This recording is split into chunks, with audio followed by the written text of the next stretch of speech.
I've been looking at the ground, but I ain't getting any higher.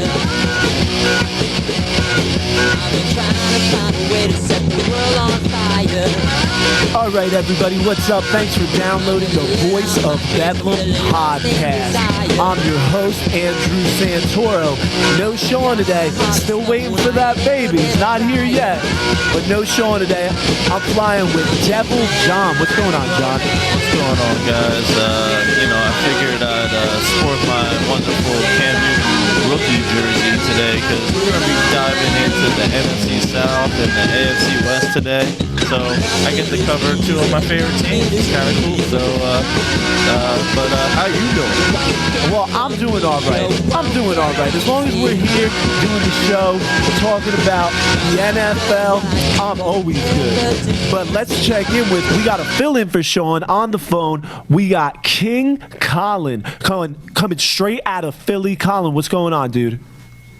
What's going on, guys? I'm just here to fill the giant Sean-shaped hole in your guys' podcast, and I'm happy to do it. Long-time listener, first-time participator. That's right. Colin's gonna be here probably like next week with us, right? So you get a good shot of him. He'll be sitting in here with us, and I mean he's gonna be on a semi-regular basis when he's got like a nice little nugget for us. But right now he's sitting in with Sean. He's gonna help us cover the NFC East. What are we doing? NFC South, and we're doing the AFC West. But before we get to all that, let's have John tell you about Fanchise. Fanchise is in one and only first of its kind social platform where you, as a fan, get to control the team. You get to be part of the GM's decisions, the coach's decision in real time, guys. All right, so make sure that you go to joinfanchise.com where they give the power back to the fans. So basically, you're going to get an app on your phone, and you're going to be acting as a group, as the owner and GM of the team, and you're going to be deciding which direction this franchise moves in. But also, we got to... So if you know the game, and you see players' talent, and you see that he's not getting enough playing time, get on the app. Make sure that he gets playing time. There you go. So hit up joinfanchise.com. The link will be in the bottom of the video too. But with that, let's get into the news. And once again, we got some crazy, sad news coming out of New Orleans. I mean, former Pro Bowler and Super Bowl champ with the Saints in, 2011? Yeah. Will Smith was shot. Right after Katrina, man. Yeah, right after Katrina. But Will Smith was shot and killed in New Orleans. Now, according to reports, what happened was, I guess it was late at night, and Smith was driving his Mercedes, and somebody in a Hummer H2 came up, rear-ended them, causing Smith's Mercedes to rear-end the car in front of him. Okay. And then an argument ensued. I don't know who started it or whatever, but they got out of the car and they were fighting. Story ends with Smith getting shot 6 times in the back, dying on the scene, and his wife getting shot twice in the leg. She's okay physically, but I mean, yeah. You gotta... The state of humanity in some aspects is just deplorable right now, and to shoot somebody because you got into a car accident is quite ridiculous. You know what? If anything, settle it with your fist. If you that angry with the dude, then settle with the fist. You know what? We need to bring back the brawl law or something. You know what I mean? Like if you need to settle it out and you feel like it's like you want to take his life, then you need to go bare knuckle fight instead of shooting him. Shooting him, because what says a lot. But what's that called? Back too. Shot in the back. Yep. So I know. Will Smith probably headed back to his car. I'm over this, we'll sort this out. I'm going to go back with my wife here and drive off and live another day, and then... Nope. Yeah, and it's ridiculous, and you're down there in Philly, so you hear gunshots like it's like, church like bells. Popcorn, yeah, there's enough of it going around, and it's a shame. Nothing ever needs to end in something like that, let alone a minor car accident, and who knows what was said but we just know that this is not how it needed to end. And also, I mean, a lot of people are taking this stance. I mean, initially, all the Saints and other random players were all, taking to Twitter and putting out, like, these little typical tweets that would happen in something like that, except Honey Badger, the safety for the Cardinals. Yeah. He, I guess apparently he's from this town and he knows the dude. He grew up with the dude that shot Will Smith, and he took to Twitter and he was ripping this guy. I mean, it was basically, I don't know why he did it on Twitter, because it ended up being like 18 tweets and it was like a letter, you know what I mean?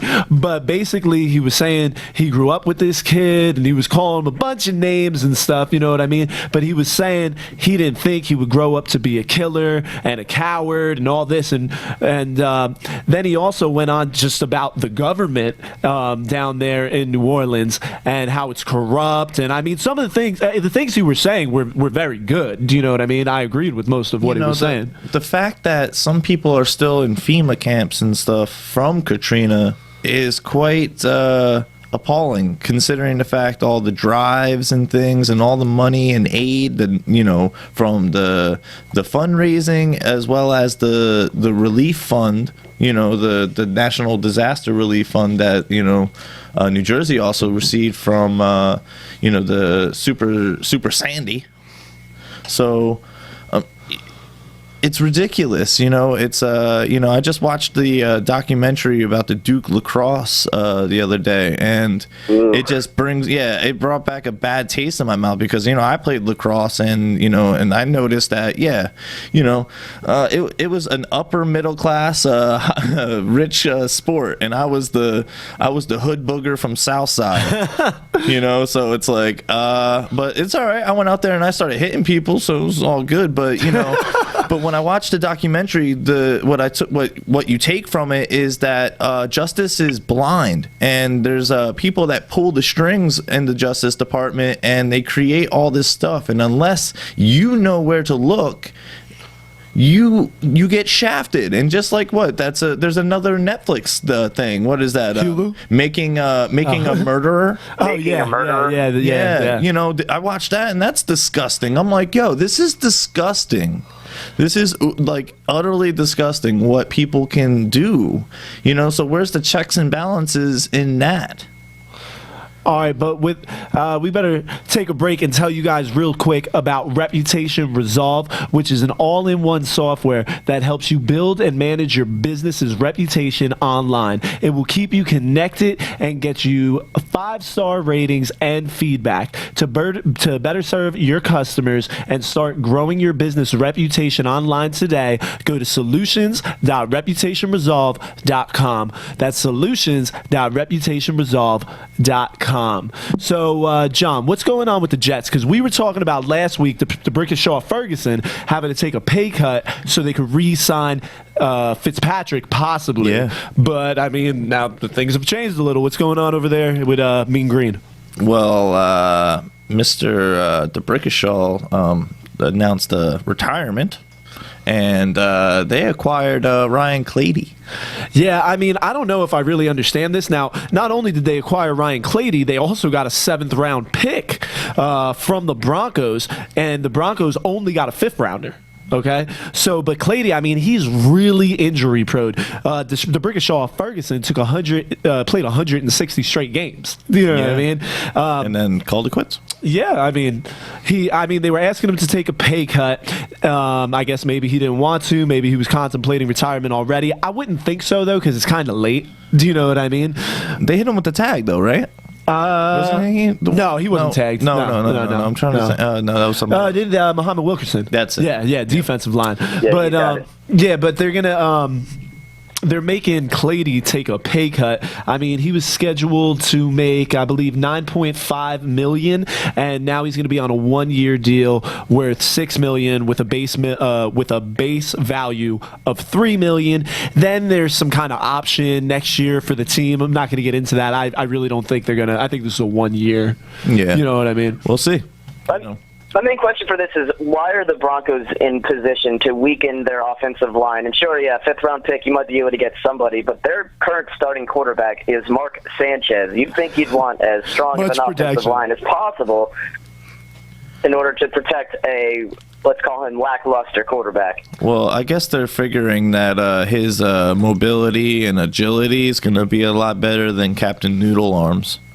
I don't know. We'll get to this a little bit later, but you never know. The Broncos might end up with Paxton Lynch, in which case they would still need an offensive line, but he's pretty good on his feet. Yeah, but that's just that's a little spoiler alert for later. Yeah, until somebody really lays a hit out on him and then he takes a big tear to his ACL and then he's done. Yeah. Yep. Oof, wow, dude, you really putting some bad juju on the kid. No, I'm just saying. So far, huh? No, I'm just saying, if you don't protect your quarterback and you don't value the offensive line position, protect your, because your offensive line has to create the gaps for your running back, and they have to protect your quarterback. Those are two valuable positions at scoring. If you don't value the protection of those positions, then you're going to get them hurt. Yeah, absolutely. I mean, especially now with these defensive guys, they're a beast. Every single team needs to be built in the trenches. That's just rule number one to me. Do you know what I mean? Those guys don't get the glory, but they're the ones that are really going to carry the team. Do you know what I mean? I don't care if you got a hybrid, a Joe Montana, Tom Brady, Peyton Manning mold. Like, if he doesn't have an offensive line, he doesn't have an offensive line. What do you think, Colin? I mean, this also, obviously, you need to win in the trenches in order to be a successful NFL team. The Broncos, as bad as their quarterback play was, any Peyton Manning sacks were mostly on Peyton Manning as opposed to the offensive line. Maybe they're just freeing up some more money from their payroll so they can afford to, for example, get Colin Kaepernick paid what he needs to be paid. And Colin Kaepernick is a bit of a mobile quarterback. Offensive line is still important, but he can also break out of a sack easier than a quarterback such as Fanchise or Peyton Manning or Brock Osweiler even. They're going to be doing something with this extra money, I would imagine. Maybe it's for a more valuable quarterback. We'll have to wait and see. To run their entire franchise into the ground. Wow. I don't know, man. I mean, they did just win the Super Bowl. We can't destroy them that bad. What? Yeah, exactly. And then they're gonna continue the tradition of the Super hangover. Bowl The hangover. All right. Well, let's take a real quick sec here and tell you, with summer coming, you guys looking for a vacation or maybe going to the New England Hardcore Fest this weekend, you guys need to hit up angelsfriendlygetaways.com. All right. He can hook you up with a full package. We're talking concert tickets, NFL tickets, soccer, football tickets. Football. He can get you the airfare, the hotel, the tickets to the game, the tickets to the show, whatever you need that involves you getting away. Guess what? The NBA playoffs He's got you are going covered. on. The NHL playoffs are going on. Get hooked up with all around your travel, your lodging, the tickets to the venue, and you got to hit him up at 1-716-980-5727. That's 1-716-980-5727. And also ask him about how you can get paid to travel. There you go. Sounds like a good deal to me. And also, talking about good deals, it looks like the Giants may have just squeaked another one out. All right, the Giants are dressing the defense. I mean, our defense was pitiful last year. Everybody knows it. But they just made another free agent move, signing Kelvin Shepherd off the Dolphins, just like Olivier Vernon off the Dolphins. The Giants have started to make a habit out of guys that beat them up. I mean, they ultimately beat the Dolphins, but out of guys that beat them up the year before of signing them. And now they got two off the Dolphins. I mean, basically all the noteworthy free agent signings have been on the defensive side of the ball, which does make sense. Not that our offense is phenomenal, but it's light years ahead of the defense. Colin, who's your team? I'm sorry, I forgot that. Boo. I'm the hometown guy. I'm an Eagles guy, so okay. I've seen plenty of this Giants defense, and the personnel has definitely looked better this year so far. I will give that to Andrew and the rest of the boys in blue up there. But honestly, I had this discussion a few podcasts ago with, Andrew's special guest from the Giants. Oh, John Smelk. Yes. Okay. I said that the Cowboys are probably one of the biggest Threats. threats in that division this year. Do you like? And now these Giants are coming in there looking second, because I don't know what them Eagles are doing right now, but they just completely played burn squad. Like, It's tough to really. I don't know what the Eagles did. It's completely out of left field. They're spending all their time locking up the young guys with talent and undoing what Chip Kelly had done, specifically over the last year, his time as the general manager / coach. I think they're going for it. I think everybody in this division is going for it. The Giants clearly are. They see the Redskins as a fluke, in my opinion. I think the rest of the NFC East kind of sees that as a fluke too. Like, The rest of the world. NFC feast. are we ready to believe in Kirk Cousins in this country right now? I mean, Washington. Franchise quarterback. Washington's doesn't even really believe in him. Do you know what I mean? Like, I kind of like Kirk Cousins, but I mean, he's. I'm not going to get into a whole thing on the Redskins. It's going to be interesting to see how this unfolds, because the Blue Men are making leaps and bounds in that deficit called defense, because there's a lot of people that you lost. Yeah. Well, just one more quick thing on Shepard. I mean, he spent the last 2 seasons in Miami after a little stop in Indy. He was drafted by Minnesota in the 5th round. Do you know what year he was drafted? He was drafted by the Buffalo Bills in 2011. And, 5th round pick? Yep. All right.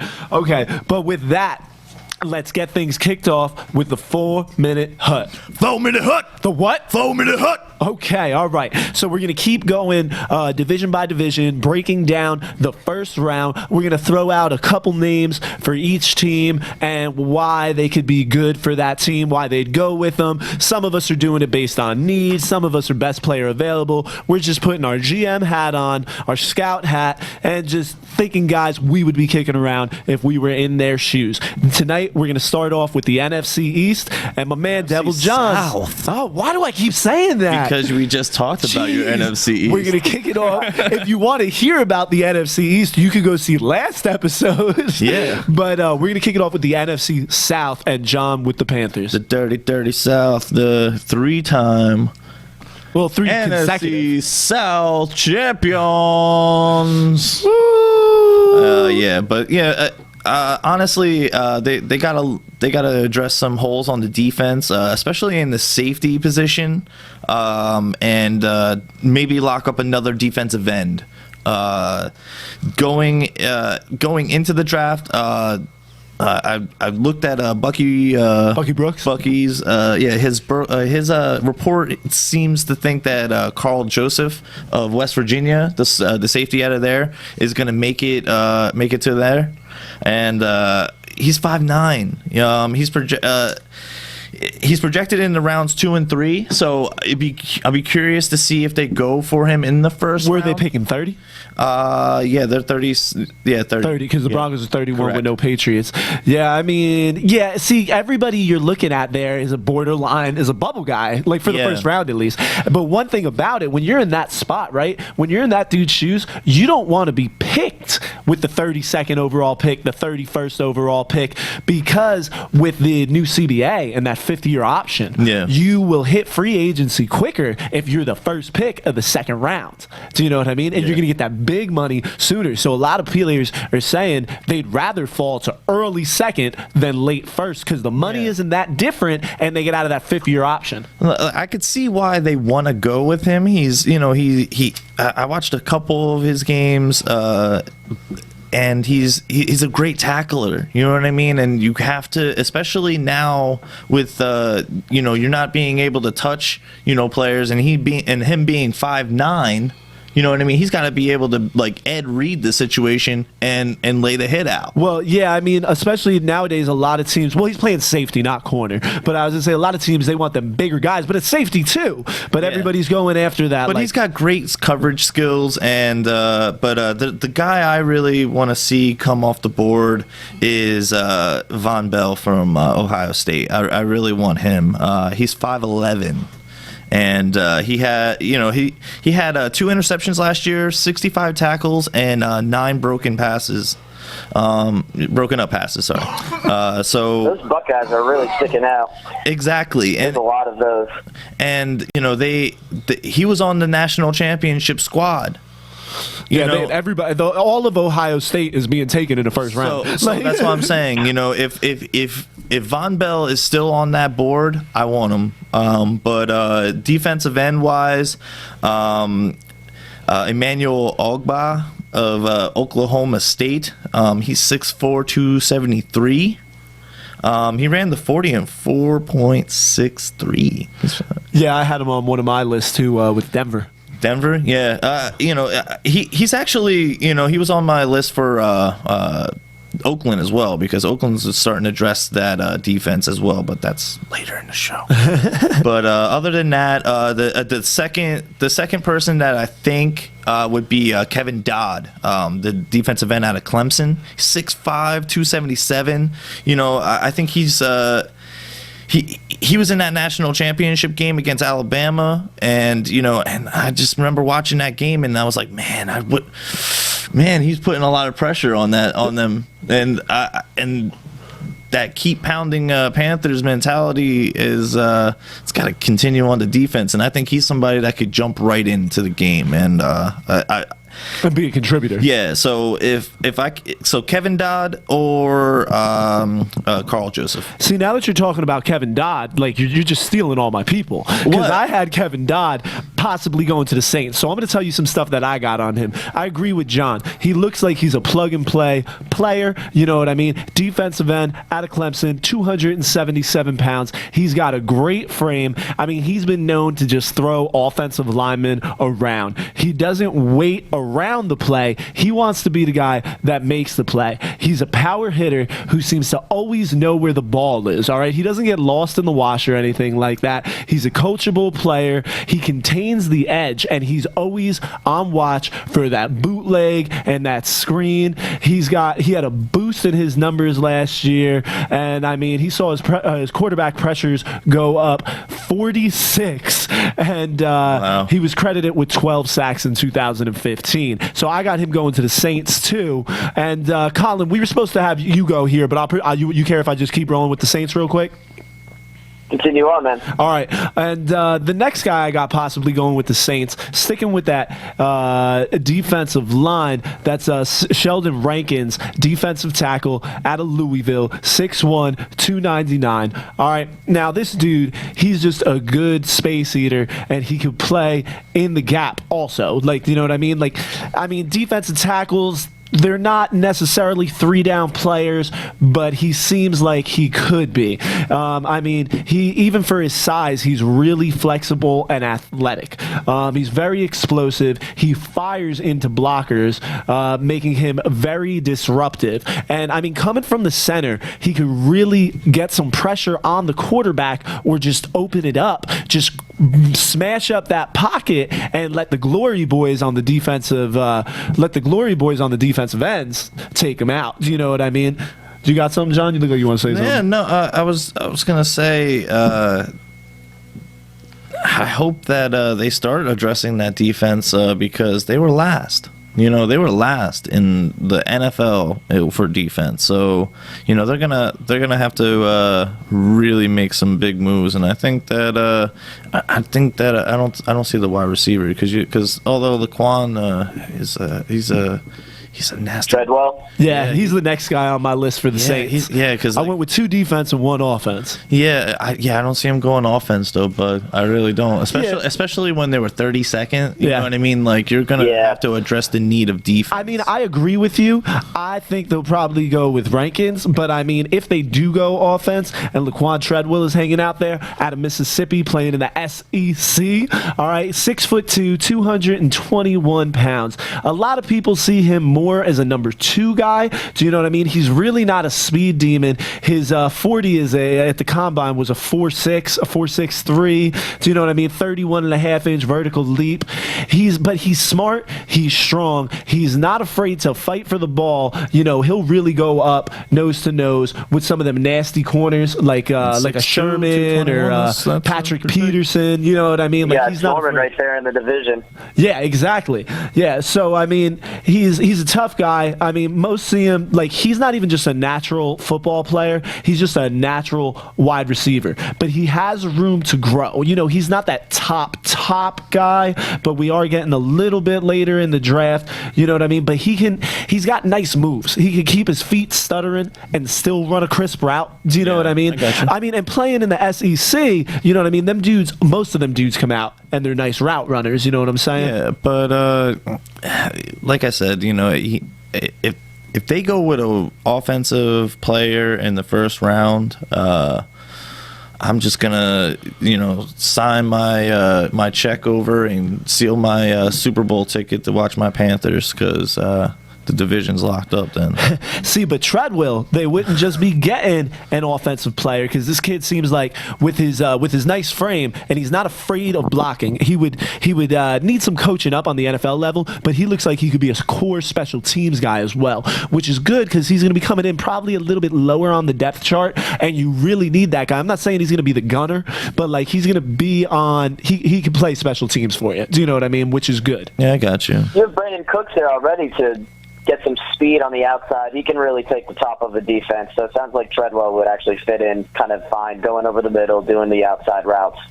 Along with Cooks on the other side, Drew Brees might have a new toy that he's been looking for ever since Jimmy Graham left. Yeah, like, and they also lost Marquise Colston too. The old age. Yep. So Sir Colin. Oh, wait, before we get to Colin, we got to tell you guys to call Cura Debt for all your debt consolidation needs at 844-255 6458. That's 844-255-6458. Clean up your credit today with Cura Debt. Take it, Colin. So you got the Buccaneers, right? Yeah, I was looking over at the Bucs, who are sitting pretty at number 9, and I know you guys have talked about recently teams that are kind of been in no man's land and been, you know, just relatively bad over the last several years, but are on the rise. I think the Bucs are resting right there with teams such as the Jaguars, such as the Raiders, teams heading in the right direction, and the Bucs sitting at number 9 after a pretty impressive 6-10 season, regardless of the fact that they got their coach fired. They started out nice. Yeah, they're heading in the right direction. They have really a lot of positions set, especially on the offensive side of the ball. So you got your quarterback in Winston, your wide receiver stud in Mike Evans, tight end Safarian Jenkins, running back they did re-sign that little muscle hamster down there. And he hates that nickname. What is his name? Oh boy. What's the muscle hamster? You know. Oh, I know. I just know him. Yeah, as muscle hamster, and he hates Doug it. Martin, the man. That's him. Yes. So, I mean, their really first-round needs are going to likely be on the defensive side of the ball. They're 26th in the league in points per game last year, 16th in the league in passing defense. You know, if you want to shore up their offensive line, there should be some quality offensive tackles still available at number 9, but they only allowed 27 sacks last year, which is actually good for 5th in the league. So maybe it's not a first-round need for them. I especially are looking at the defensive backs that'll be available at number 9. I noticed they only had 11 interceptions last year. You're not going to win too many games if you're only picking off the other team 11 times. Yeah, that's less absolutely than one per game. I mean, the Giants would have had even less wins last year if it wasn't for these miraculous turnovers that DRC was getting in the beginning of the year. And then when he started dropping them late in the year, the Giants were losing. I mean, you can't depend on the turnovers, but you need to be able to capitalize. You got to be able to get more than 11. Do you know what I mean? Exactly. You got to pull it through a little bit harder defense. Come on. Yeah, so there's going to be some studs there. Like this Vernon Hargraves is a name that I know has been thrown around a lot in NFL mock drafts, going in the top 10, going to this team, going to the Eagles, going to that team. If he drops to number 9, I think he'd be a good fit for them. He's turnover, he can get turnovers. His only real flaw is that he's a little bit on the small side, and you're going to be up against, in that division, you're going against Kelvin Benjamin once he comes back. You're going against Julio Joneses of the world twice a year. Is he going to be able to handle such a task? I mean, he's a little guy. He sits at 5'10". Like, the big receivers on the outside are really going to be able to run right by him. His weaknesses, they say he's, quicker than he is fast, so he could get burned on the outside. Maybe stay with him on the short range route, but he's going to be a little bit quick to jump on a double move and not be able to catch up. So he's going to be there. He might be a good fit for 12 games out of the year, but I think Hargraves would have some trouble with these big receivers. Especially against Devin Funchess on the other side. He's a big boy. He was starting to make moves towards the end of the season too, which I was like, finally, you made, as he was when he was at Michigan, he was doing tight end and wide receiver routes. So his football knowledge is quite intense. All right, you good with the Bucs there then, Colin? Yeah, there's a couple other names that I think you can look Take for. your shot. Go for it. Yeah, defensive end is probably another need for them because, like I said, they definitely need to address their defense, their pass rush, pressuring the quarterback. That'll lead to more bad decisions, more interceptions. There's a couple names that are also there that are potential top 10 picks. So if Shaq Lawson, defensive end out of Clemson, DeForest Buckner, the defensive end out of Oregon, those would be two big names that I think the Bucs would be. Yeah, I don't think Buckner's going to fall that far, though. Yeah, I don't know. I don't know if Buckner will fall that far. If they did, I mean, I'd grab Buckner in a minute if he fell that far. Right? Yeah, that'd be the quickest pick selection in draft history. That'd be like, well, we already know who we got. Yeah, I think our boy Shaq Lawson out of Clemson would be the more likely person to be able to be available once you get down there to 9. He's nasty. Yeah, a lot of people got him projected to go one pick later to the boy. I'm not going to call him the boys in blue. To Big Blue. To Big Blue. Yeah. Yeah, well, as long as the Bucs can address rather their defense and their pass rush and their secondary, I think they're, with all due respect to the Panthers, I don't think the Panthers are going anywhere anytime soon. Oh. But the Bucs will start making that push for the wild card. Now, with all due respect, I respect the Panthers. I was blown away. You got a good squad over there, John. I know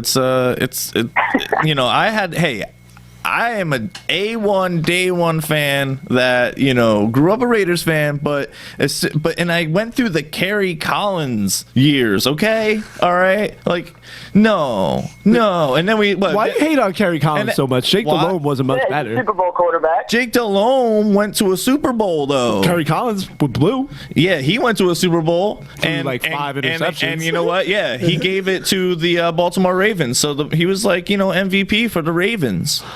Yeah. But other than that, then what? Then the year that they called Vinny Testaverde out of retirement.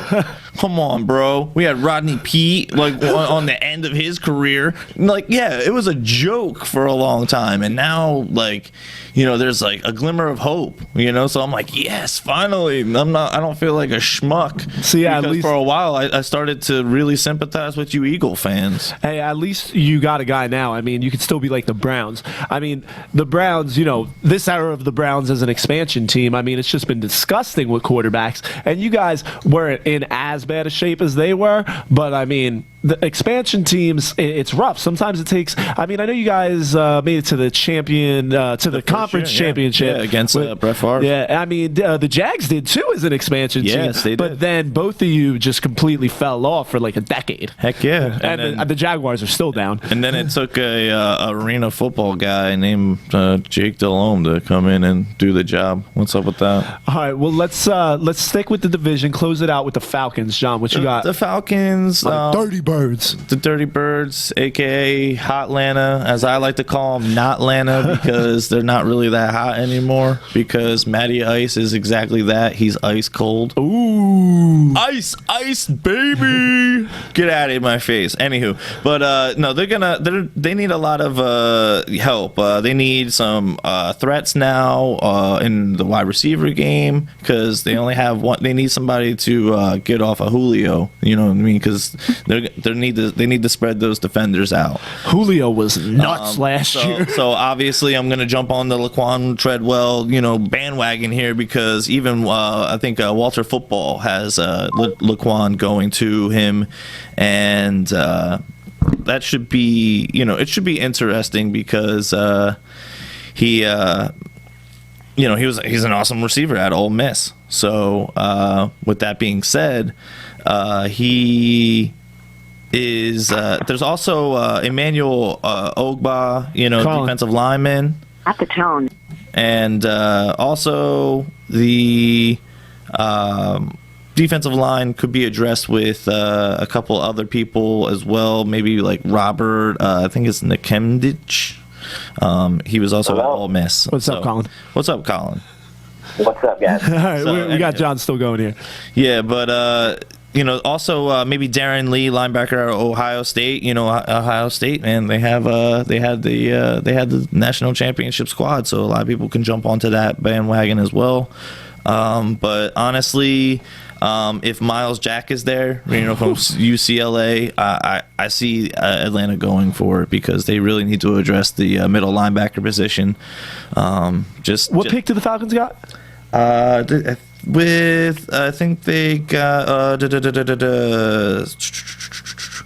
actually I don't have their that top. information. They're top 10. I know that. The top 10, yeah. So Miles Jack is he should be on the board, because there's a lot of people that need offensive line, and so Tunsil's going to be gone. There's going to be a quarterback off the board, and because Carson Wentz is going to go to Cleveland. So There might.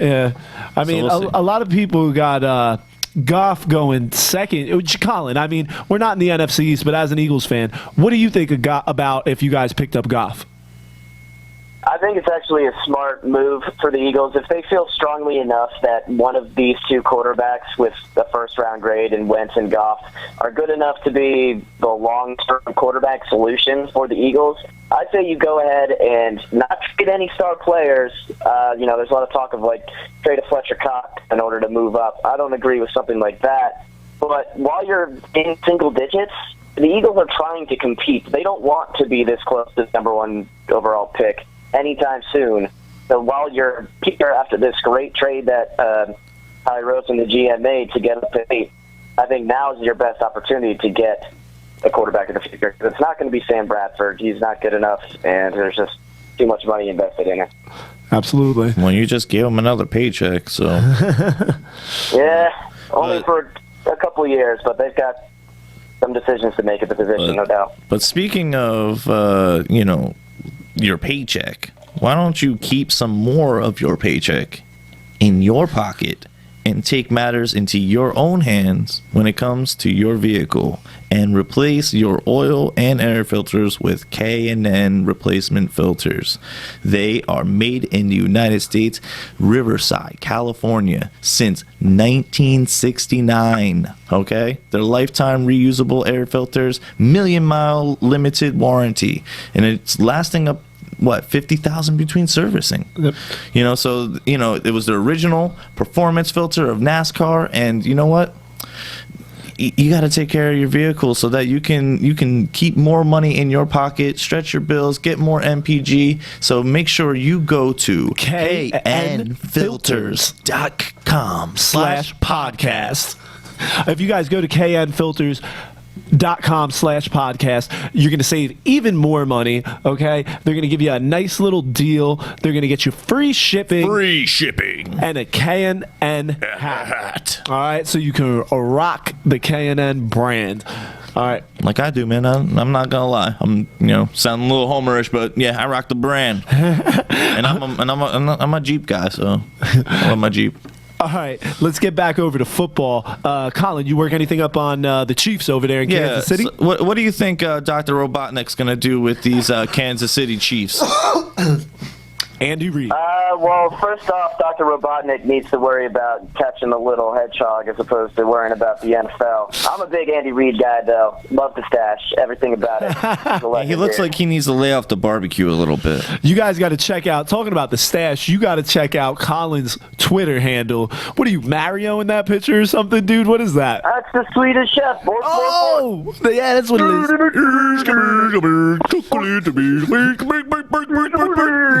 All right, real quick, why don't you tell everybody your Twitter handle? They can go look at the Swedish chef picture. He's got some great stuff on his Twitter. So what's your handle there, dude? I can be found at String and Key. String and Key. String and Key, the music man. Ooh, you're a pianist? Ooh. You can also check out my side project, which doesn't exist, so good luck with that. It's out there. All right, but let's talk about these Chiefs. Well, the Chiefs, star-studded defense. They have some deficiencies, though, as some people may know. I think you guys mentioned it. They were second in the interceptions last year. They had 22 picks. They had 47 sacks. They are a stacked defense.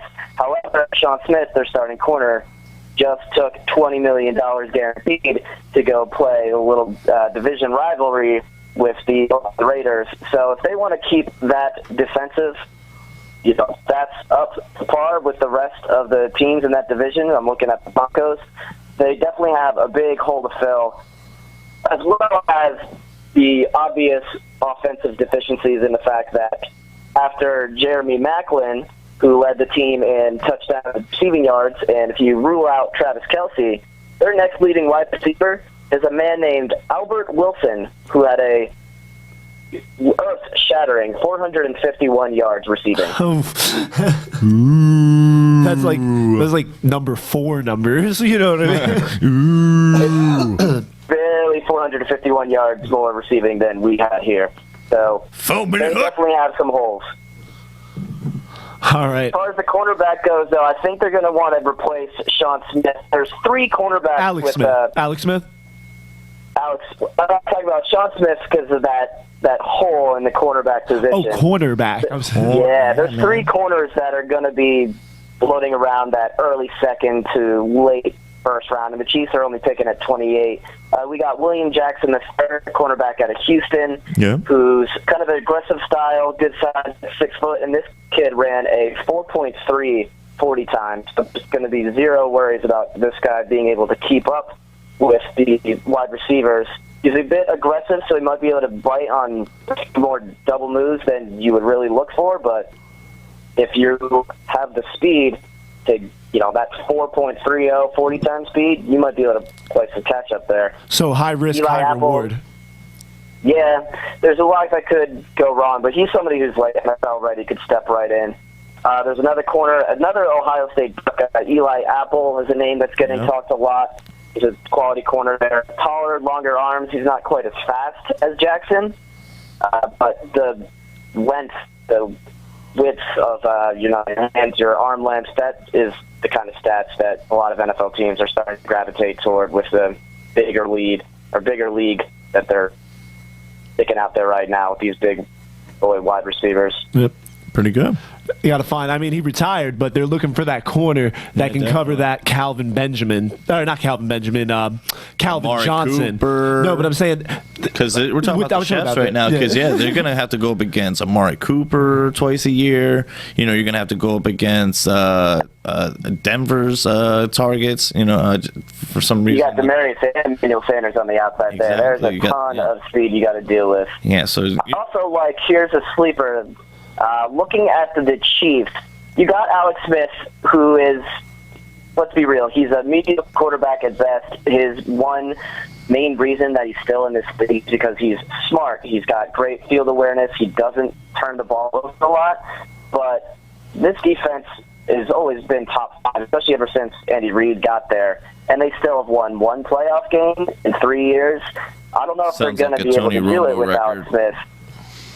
Yeah, I mean, but you can't discount Smith too much. That dude's mobile too. He can move around a little bit.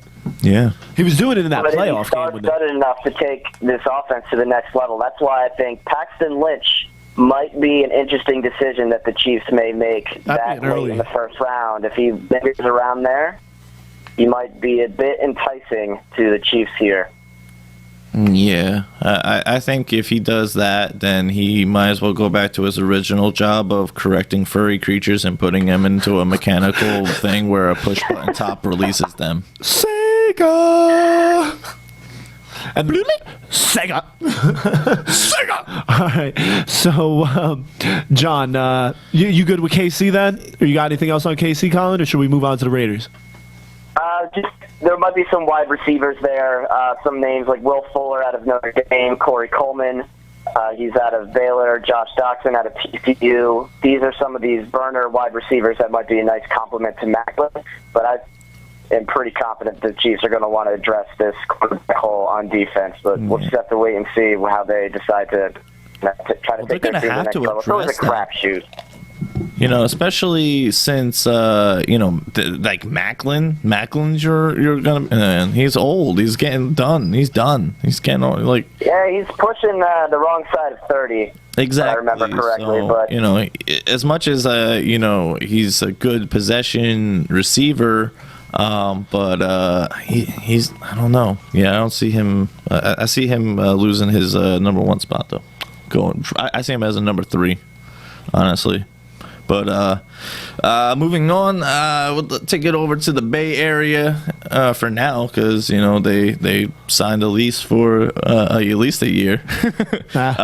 So we're going to Oakland, the home of Skittles, the recent retiree. I was going to say, what do you mean? Skittles, man. No, yeah, I thought Marshawn Lynch, man. No, I knew you meant Lynch, but I was like, what you talking about, Skittles? Lynch? Yeah, because he's from Oakland. Yeah, I got you. I just thought you meant something else, like Raiders. No. The Raiders, though, they're kind of looking like they need the same type of needs as the Panthers, which I was like, when I was doing my homework on this, I was like, oh, man, this is so easy. Man, I hope the guys don't notice that, I did kind of double work here. But now I kind of told on myself. But half work, not double. Half work. Half work, but double the work in half the time. Oh, okay. How about that? No, the other guy that I'm gonna say is that they might go with somebody like Jonathan Bullard.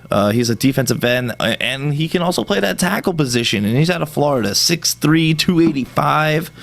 He's projected in that first and second round. He's a big dude, and he played really well in Florida last year. He's made 66 tackles with 17.5 for a loss, 6.5 sacks, and 2 passes batted down. So he's a big guy that knows how to get to the ball and stop the play.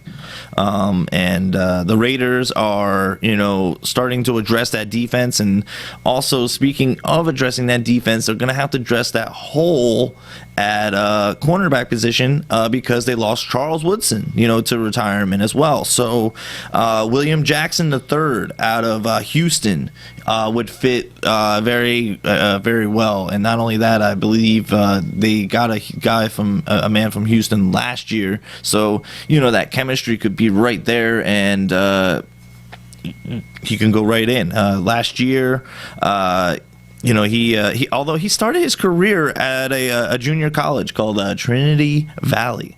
So he started there in 2012 to 2013.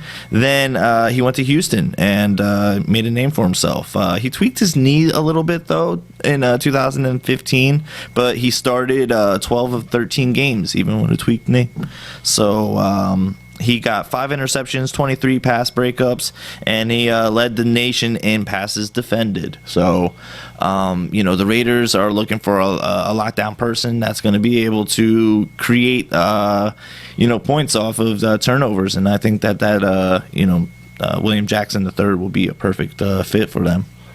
So and I think if I'm not mistaken, Bucky Brooks also thinks he's gonna mock them as well. So when I was like, man, shoot, this is getting closer to that Raiders Panthers Super Bowl as I predicted. All right, but let's take a quick second talking about going out to that Bay Area game and maybe seeing the Raiders, one of the last times they could be in Oakland. And you guys got to hit up Ticket Liquidators at 866-853-3455. That's 866-853-3455. They have an unbelievable inventory of 4 million tickets to over 83,000 events worldwide with 125% money back guarantee. That's 125% money back, worry-free guarantee. Ticket Liquidator. 866-853-3454. Now I'm going to try and go through this a little bit quicker because we're kind of getting a little lengthy here. I'm going to take the Broncos. And, I mean, we've talked a lot about Paxton Lynch. I'll just throw in a couple other quick things. I mean, Paxton Lynch coming out of Memphis, 6'7", 244. That's a big dude. And he's still a big boy. Yeah, he's still great on his feet. Okay? I mean, like, for as big as he is, he could really keep the pass alive. You know, he's not afraid to lower his shoulder, not lower his shoulder, but, you know, he's not afraid. He can make people miss. He's not afraid to step into the pocket, and, you know, if he has to squeak out, he can. But we've said enough on Paxton Lynch. But, I mean, I definitely, if he's there, I mean, I think Elway might go and grab the quarterback.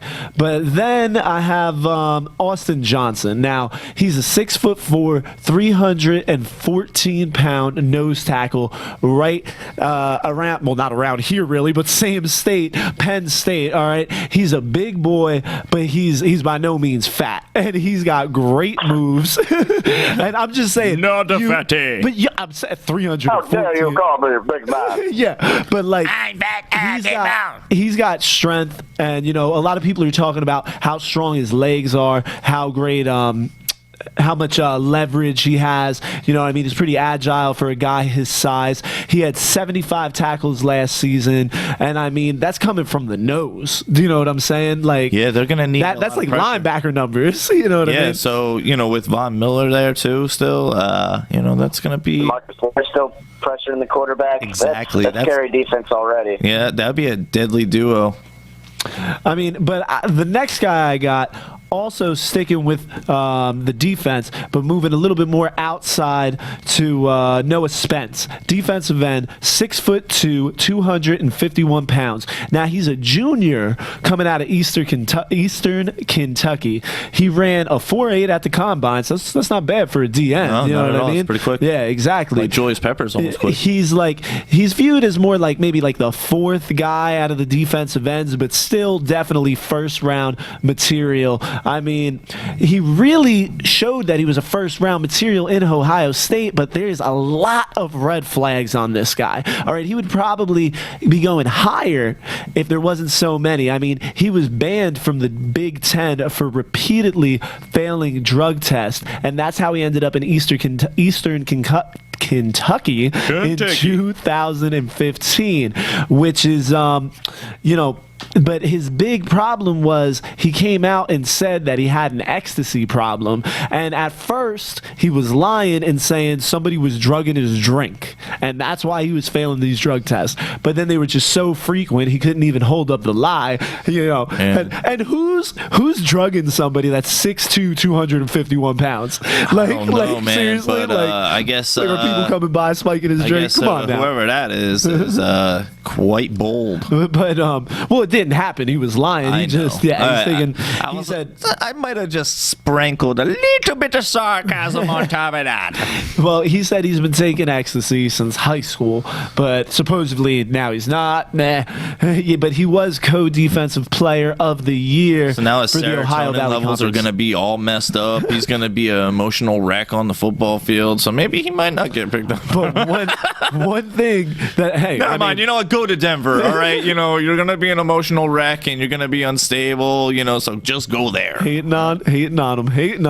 But I mean, his play has not really diminished. I mean, he had 22 and a half tackles for a loss last year with 11 and a half sacks and then 63 additional tackles. And this dude is a presence in the backfield with 15 quarterback hurries and 3 forced fumbles and 2 fumble recoveries. Yeah, that's you know that. Yeah, you know, I think That's some division stats right there. But what is the level of competition that the guy's playing against? Yeah, that's true. Being in Eastern Kentucky, yeah. Yeah, exactly. But I mean, That's he the was same lighting it up. argument against Carson He Wentz. was lighting it up in Ohio State, though. He was, but because of the drugs, he got banned. But I Yep. mean, yeah, those are superstar numbers right there. but- what he needs to do is stop listening to Future and maybe go seek actual counseling if you have emotional issues. But before we let But you got to chalk that up to immaturity, I think. The guy was a kid. Some kids have problems with drugs. Some people get out of it, and hopefully this guy's on the way to that, and then he can become a solid NFL player from the looks of things, but he could also be the next Josh Gordon. or the next Manziel. Oh, quick thing here. I didn't want to put it in the news. To tsunami, dun dun But- dun dun dun. To tsunami. I didn't want to put it in the news because it almost annoys me. All these reports are coming out. Von Miller's saying that like Manziel should be their quarterback, campaigning. Manziel saying he's not drinking, he's living with Von. They're helping each other straighten out. And then today it gets reported that Manziel's been lying and he's actually living with Josh Gordon. Like, serious? yeah, I'm Is this dead a real serious, dude. I'm dead serious. No. CBS was reporting it. I think that's where I saw You it. know what? Honestly, you know what? They need to leave that boy alone because he's, he made some choices. He wanted to be like Eminem of football, I guess. I don't know what. I don't know what he was trying to do. He was up in the club thinking that he was I don't know, if he was like trying to like rap and command the stage, and it's like, man, you are not an MC. And Who was Manziel? Yeah, Are you didn't see- serious? You Oh, never it's seen so those lame, like dude. club photos? And I stuff? don't know, man. And then What he's is the got difference bottles between and stuff. Manziel and Gronkowski? Aren't they doing the same thing? Yo, One's just hey, talent. if you, Talent's the only difference? Hey, you better curb your tongue, man. You better go back and listen to that podcast because I hate Gronkowski. All right, I do not like them Patriots. All right, and But when he's a stud. when he did, oh, you guys want to get a room or something? I know he's still single. Holy moly! I'm just joking, but seriously, he had. His NFL ring shows He can take you to his. He can have you He's ugly. another party on the boat. This time it'll just be you two.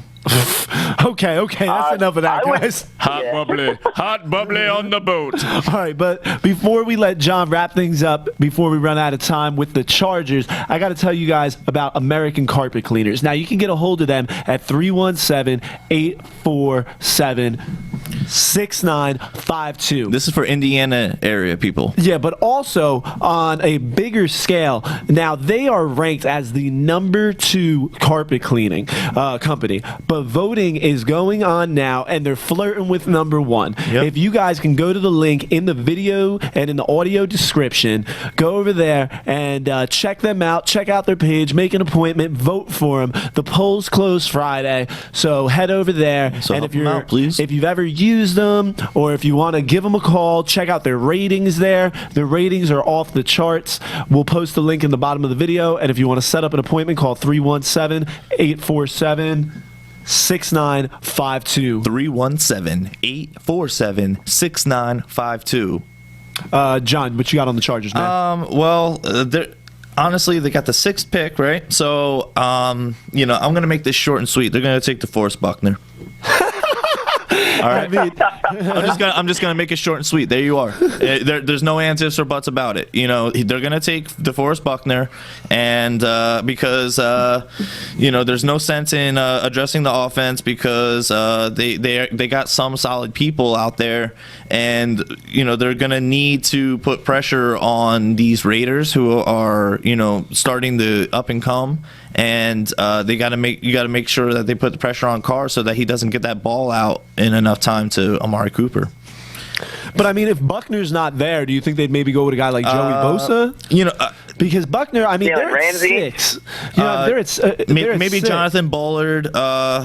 maybe. I'm just saying. I mean, of course, I think they would take Buckner, but 6, he might go. You never know. He could go to the Cowboys. Yeah, at 4. The way that I looked at the mock is that I agreed most with, and that's from their actual site, boltsfromtheblue.com. That's really their website name? Yeah, dude. That's jeez. Come on.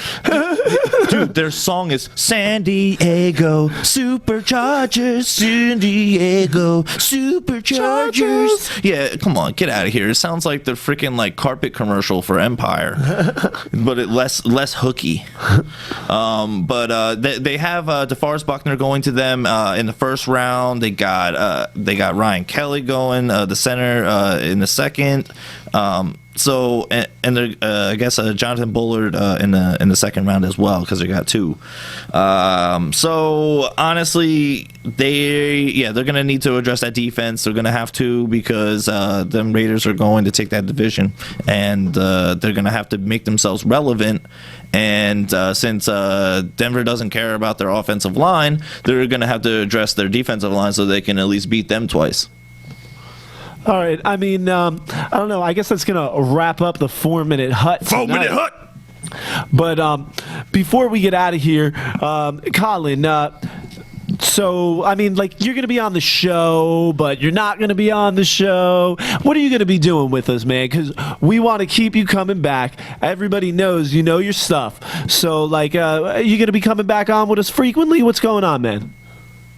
I'm available anytime you guys give me some heads up. I might try to keep it. I got plans on Thursdays. It's kind of when me and my roommate have our band practice. You know, that side project I told you about that doesn't exist yet? Oh, yeah. What kind of music is that? Keep your ears open. What Maybe you have to playing?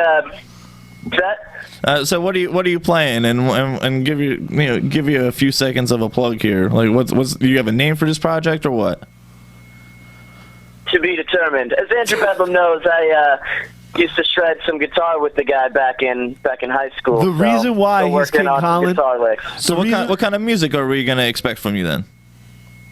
We're everything from punk rock to slow, sappy jams time to a little bit of beautiful instrumentals. You'll see it all once the songs get sounds good. complete. You know, maybe I'll have you guys plug us sometime when we're ready. Yeah, I got a band as well, so we'll. You know, I'm gonna be secretive on the release of things as well, because there's some actual notable people that I'm working with right now. So, I'm gonna go the route with you. But you know what? Maybe we'll book some shows and go like old school and put a punk and hardcore show together. You know, like a little Black Flag era type stuff. Yeah, exactly. Like maybe $5 at the Sober Club. There you yes, go. you know, like, come on, man. Like, back in the day, you know, you know what happened? And, you know, I'm sorry that, you know, we're going on again, but, you know, we need to reunite the scenes, all right? The scenes, you know, that, you know, came about with the music and stuff. Like, we need to just cut the crap and just get back together and have big shows again, because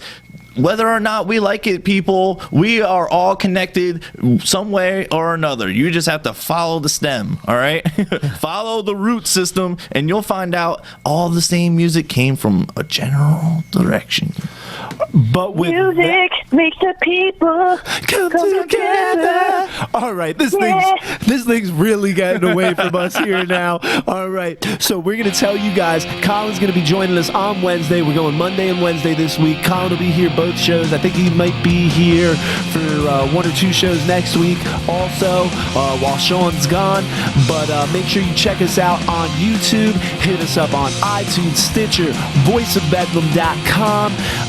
We got a Facebook page, facebook.com/warzone.nfl. Yeah. So, YouTube, iTunes, Stitcher, Podbean, voiceofbedlam.com. We're everywhere. We're everywhere. Give us some likes, some subscribes. We'd appreciate Give us it. some love, baby. Till Wednesday when we tackle the AFC East and what is it, the AFC South? I think we're doing. We'll let you know on that part. Yeah, because you're not doing so well with the division memory. So you know what? It'll be a cliffhanger. It'll be a surprise until Wednesday. I'm just kidding. We're out of here, guys. See you later. Oh, yeah. That was All right, how's everybody doing out there today? Thanks for tuning in to this special edition Voice of Bedlam podcast. If you want to take that next jump with your business or company, you need to come over and advertise on the Voice of Bedlam podcast. Get your ad heard by thousands on a reoccurring basis. Just click buy now and send us your info. Thanks a lot, guys.